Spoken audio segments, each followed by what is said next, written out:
छठ पूजा के अवसर पर दिल्ली में यमुना नदी की सतह पर तैरते जहरीले झाग के बीच पूजा करते श्रद्धालुओं की तस्वीरें जैसे ही वायरल हुई, पूरा देश सन्न रह गया। मगर इन तस्वीरों के सामने आने के साथ ही आम आदमी पार्टी और बीजेपी में राजनीतिक खींचतान भी शुरू हो गई। आनन फानन में यमुना की सफाई अभियान शुरू कर दिया गया। ऐसे में सवाल यह है कि दिल्ली सरकार का ये कदम क्या वाकई यमुना को साफ कर पाएगा या फिर यह सिर्फ एक राजनीतिक स्टंट है। देखिए ग्राउंड रिपोर्ट में पूरा सच।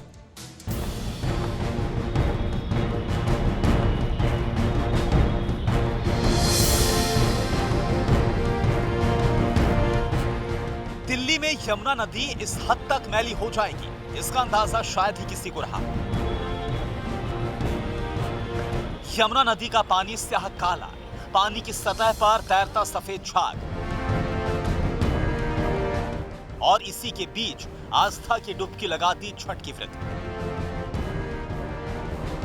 जैसे छठ पर्व पर नहाए खाए के दिन व्रती महिलाओं ने जहरीली यमुना में डुबकी लगाई। इन तस्वीरों को देखकर पूरा हिंदुस्तान सन्न रह गया।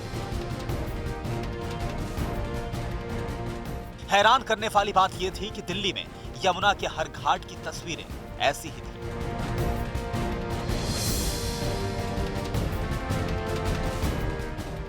जिस तरह यमुना में झाग उफान मार रहा था, ठीक उसी तरह ऐसी तस्वीरें सामने आने के बाद सियासी बुलबुलें भी फूटने लगी।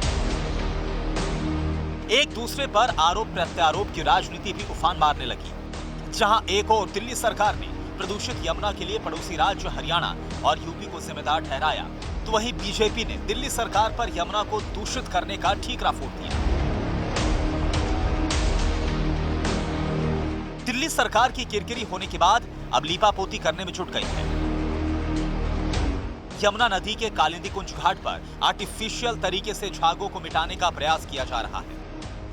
यमुना नदी में फैले जबरदस्त प्रदूषण के बाद दिल्ली सरकार अब लीपापोती पे आ गई है। आप देखिए दिल्ली सरकार ने कालिंदी कुंज के पास यहाँ पर एक मशीन लगाया है और इससे जो झाग है उसको मिटाने की कोशिश यहाँ पर हो रही है। ये तमाम जो नाव दिख रहे हैं ये बहुत तेज़ी से चलाए जा रहे हैं झागों के ऊपर और इससे कुछ समय के लिए झाग मिटा दिए जाते हैं। यानी कि जिस तरह से किरकिरी दिल्ली सरकार की हो रही थी, कहीं ना कहीं उसको मैनेज करने का प्रयास किया जा रहा है। इस तरह के नाव से, स्टीमर से और बहुत तेज़ गति से इसको चलाकर कुछ समय के लिए जो टॉक्सिक है, जो यहाँ पे झाग है, उसको मिटाया जा रहा है ताकि सरकार ये दावा कर सके कि छठ पूजा से एक दिन पहले उन्होंने कोशिश की और यमुना की जो गंदगी है उसको मिटाने का प्रयास किया।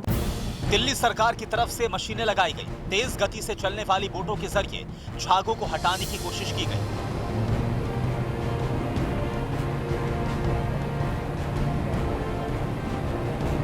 मगर हकीकत तो यह है कि यमुना की सफाई का यह कोई स्थायी समाधान नहीं है, क्योंकि ऐसा करने से चंद घंटों के लिए तो झाग को पानी की सतह से हटाया जा सकता है, लेकिन दिल्ली सरकार के इस कदम से यमुना साफ हो जाएगी, ऐसा होना नामुमकिन है। सवाल यही है कि लंबे समय से अगर ये कोशिश की जा रही होती, बहुत समय से अगर इस तरह का प्रयास किया जा रहा होता, तो शायद यमुना में अमोनिया का स्तर इतना नहीं बढ़ता और जो झाग इस वक्त दिल्ली के यमुना के घाटों पर नज़र आ रहा है वो नहीं नज़र आता। कैमरामैन गजेंद्र के साथ रजनीश रंजन, TV9 भारतवर्ष, दिल्ली। परवाह देश की, सोमवार से शुक्रवार रात 10 बजे TV9 भारतवर्ष पर।